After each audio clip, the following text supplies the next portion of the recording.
Howdy ho, y'all. Hey, Ye Old Guardsman, I'm here. I'm out at the range today. So, and this is a public area. So if you hear shooting in the background, um, it just is what it is. There's nobody out here right now, so I should be able to get a bit of an op-ed out real quick without a problem. Any Hoosiers. So the subject is black powder magnums.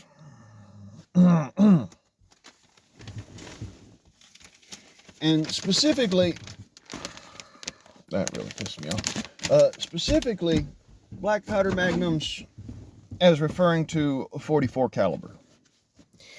Now, there's been this debate on the interwebs about, oh, you can't get black powder to do what the Magnum cartridges do. And I'm here to tell you that just is not the case. I mean, we're going to disregard, full length barrels and carbines for a second, okay? We're going to disregard all that, and we're going to look at just pistols. Depending on your barrel length of pistol, yes, black powder is impossible to make go fast enough to gain magnum velocities. Depending on your barrel length. Now, why would I say this?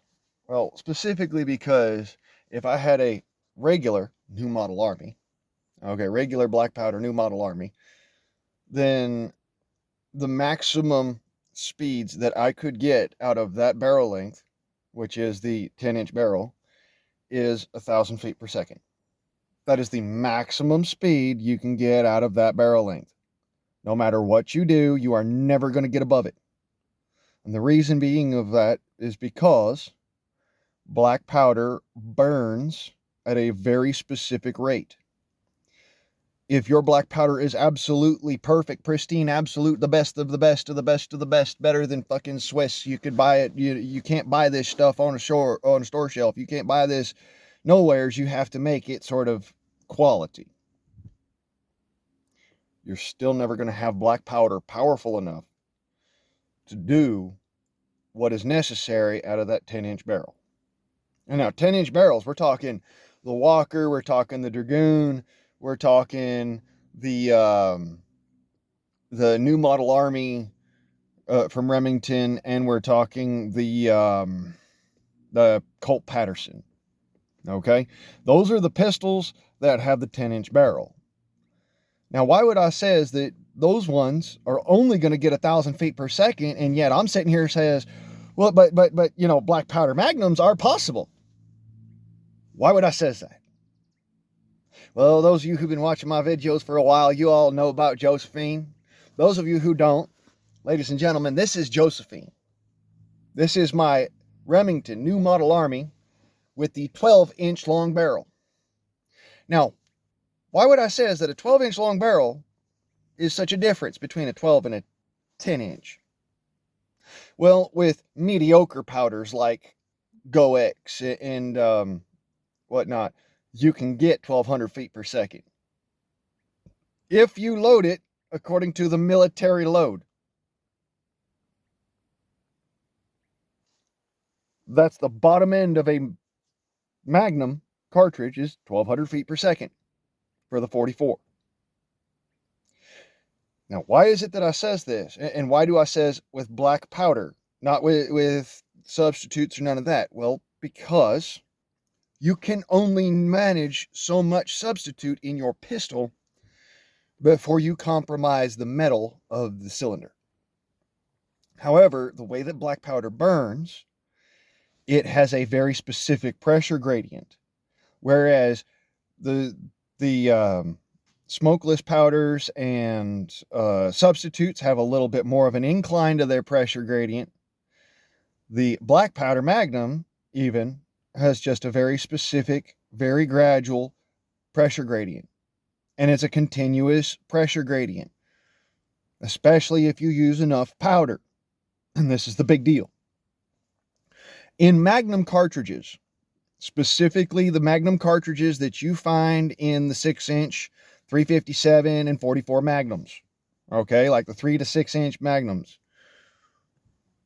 The powders that are burning there are burning so fast that in that short length of barrel, you are able to get that powder gradient to continuously rise. And this is what gives you that higher velocity, is riding that upswing on the pressure curve.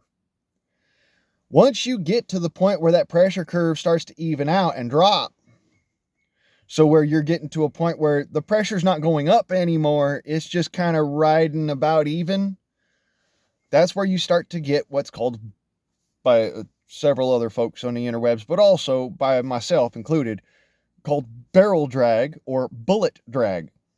Okay, this is where at the end of the barrel, these last few inches, the bullet is actually slowing down as it catches on the rifling of the barrel. Now, instead of being forced from the barrel, it is now using up some of the energy in the slug itself to slow down. This is what compromises a lot of folks' shots. Now, you're not going to see this as much with the ball shot, but for comparable shits and gigglies, I'm going to show you what I mean by a black powder magnum loading. Okay? And this is very specific to the way that I load my gun. So if you don't know how that is, go back and check my previous videos on paper wadding and how to load a black powder magnum cartridge and stuff like that, because that's, you're going to find it in previous videos. Right now, I have already fresh and ready one of my black powder cylinders set up with my magnum loadout, and it's my defensive cylinder. This is actually how I do this thing. So, you know, there's, like I says, there's a bunch of folks on the interwebs that says you can't do it, and sorry to says, but yes, you can. Those are hollow points. They are soft lead hollow points, of course, but they are hollow points. Those are 243 grain hollow points with 45 grains, because I couldn't fit 55 in there. 45 grains of homemade black powder, particularly my Osage orange balsa, bonded with, believe it was sugar and sorbitol. Now, why would I utilize something like sorbitol or sorbitol and sugar to bond black powder? Well, I don't have a hydraulic press. And personally, I think that if you're going to do things in the way the old timers did, you need to do it the way that the old timers did it. And they didn't have hydraulic presses. They did, however, have what's called a screw press. And you can get just as high, if not higher, pressures with an appropriately sized screw press. Now, of course, they had much bigger ones, but they were also shooting much bigger pucks. My pucks are about as big around as one of these chambers and about 1 centimeter long. So that's 1 centimeter by 1 centimeter. And I take 2 centimeters worth of material to crush down to 1 centimeter to make that. So that's, mathematically speaking, going to be 1.0 to 1.3 density. That's grams per cubic centimeter. Okay. And then that translates to just enough power at the end of everything being done to get that bullet out of the barrel at the velocities that I'm talking about. So I'm going to swap this over to the defensive cylinder. I'm going to go set up a target, and we're going to test the theory. Be right back with you. All right, y'all. I know it's at a cattywampus angle and all that fun shit, but, you know, just bear with me.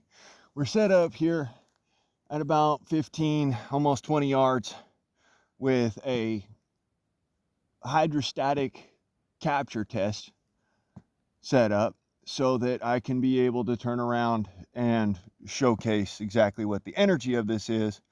Now, you won't see the shot, you won't see me do the actual hitting of the target, but mind you, just for shits and giggles, so you can see I'm not bullshitting you, there's the target down there. All right, you can see it at the on the right side or left side of your screen, depending on what your perspective is, if it flipped or not, but it should be right over there. Okay, so that is our target. Let me go ahead and resettle my cell phone here because my fucking computer does not like to sit here, or sorry, cell phone doesn't like to sit here on my backpack. Stick in the Air Pro because I'm going prone with it. And we're going to utilize one of those magnum rounds specifically for this particular hydrostatic test. Now, as I told you before, this is Josephine. There's those rounds, okay?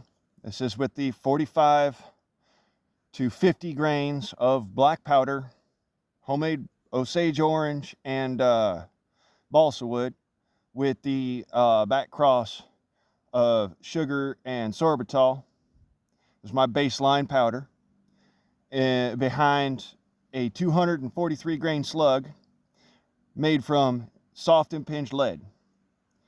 This slug is a hollow pointed slug with a truncated cone and a recessed hollow base. All right, here we go. Testing.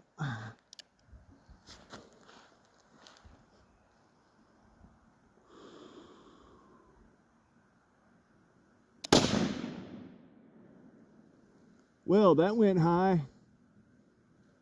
That's good to know. I saw the pieces of the log come flying off. Like I says though, that is a black powder magnum. I'm gonna go ahead and throw these on real quick. Let's try it again.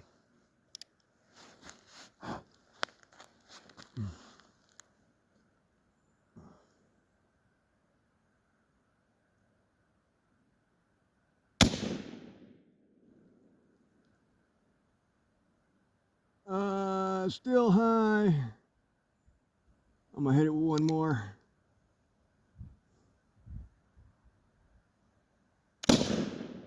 Ooh, there we go.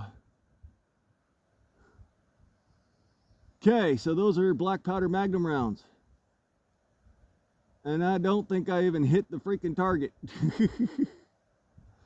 Son of a bitch. We'll do one more and I'll save one for an up close shot if I miss.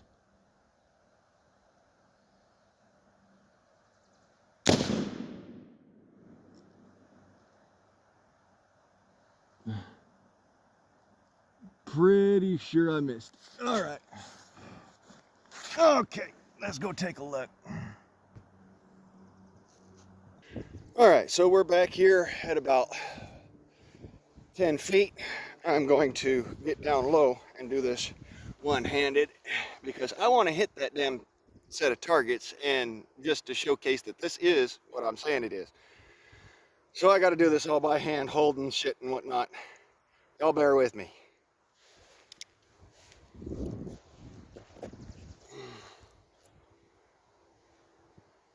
See if I can get that in it. Oh, I'm getting only me in the frame here. There we go.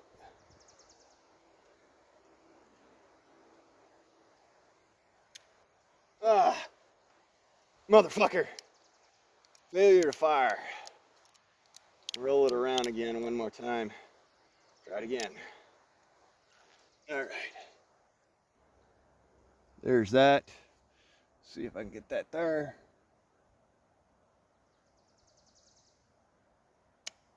Did not fire. That one's no good. Okay. There we go. Check that. All right. Oh, fuck you. Number 3. Last of the most squeakins.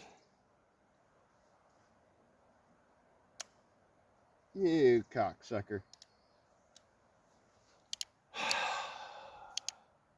Oh, that's because it was number 2, not number 3. Let's try this again. One more on the old. Because I got to do this fucking weird ass goddamn hold this shit and do that.